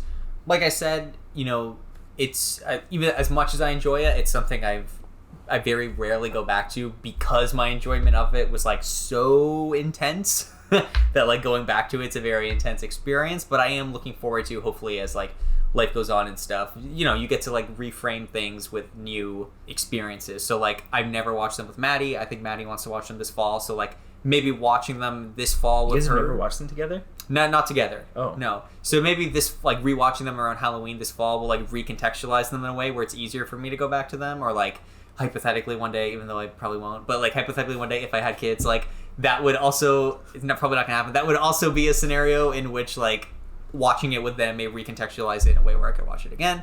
But again, none of that is to do with quality. I think this is a good series. It's a staple of pop culture, and do not let the sadistic idiocy of J.K. Rowling get in the way of you enjoying what is, like, good fiction. Because let's be honest, pretty much all fiction ever was written by a bunch of racist white men. So, like, if you really want to start going down that path, you'll never experience anything. So, all right, Carol? Yeah, I am happy that I got to watch it for this podcast. I honestly don't envision a world in which I ever would have watched this series if it wasn't for this podcast, or hypothetically me having a partner in the future who is obsessed with it and forced me to. So I'm happy that I finally got to watch it and fill in a very large pop culture gap in my brain. This experience was a lot less painful than I expected. Like, a lot. Nice. I really, really thought I was going to hate my life. It makes me very happy that you enjoyed it as much as you did. Yeah. They should put that pull quote on the box set of the movies. I'm very happy that I enjoyed it. Not as bad as you think. And you guys have really hyped up the books, so it makes me want to read them, but realistically, I might get to it in retirement. But it is something that I am now considering, and I previously wasn't. So that's something new to share with the audience. You could even audiobook it. I'm not really an audiobooker. I don't have the time. That's I have to really sit and listen, and I never have time to just sit and listen to anything. I'm always doing a million things at once. So that's why I said retirement. Maybe I'll crack them out of a library. We'll see. Yeah, or definitely don't pay for them. I mean, Dan and I both have copies, so... Yeah, I don't really buy books anymore. Yeah. I can't imagine moving them from place to place. Yeah, it was a pain in the ass. Yeah. I tell you. Moving all I got rid of so many when I last moved. But that's a conversation for another day. Thanks for listening. See you in season 3. Thanks for a great 2 years. Yeah, thank you. It's been fun. It's almost midnight. Good night. Thanks again for listening to the Feature-Length Podcast. If you enjoyed this episode, it would mean a lot to us if you liked this video or audio. Give us a rating and review if the platform you are listening on allows that. If you want to stay up to date with the latest episodes of the podcast, you can subscribe to our YouTube channel, Make sure you hit the bell to be notified when we post a new video, or follow the podcast on Spotify. If you want to connect with us directly, you can follow us on Instagram at featurelengthpodcast, or even send us an email at featurelengthpodcast@gmail.com. Catch you on the flip side.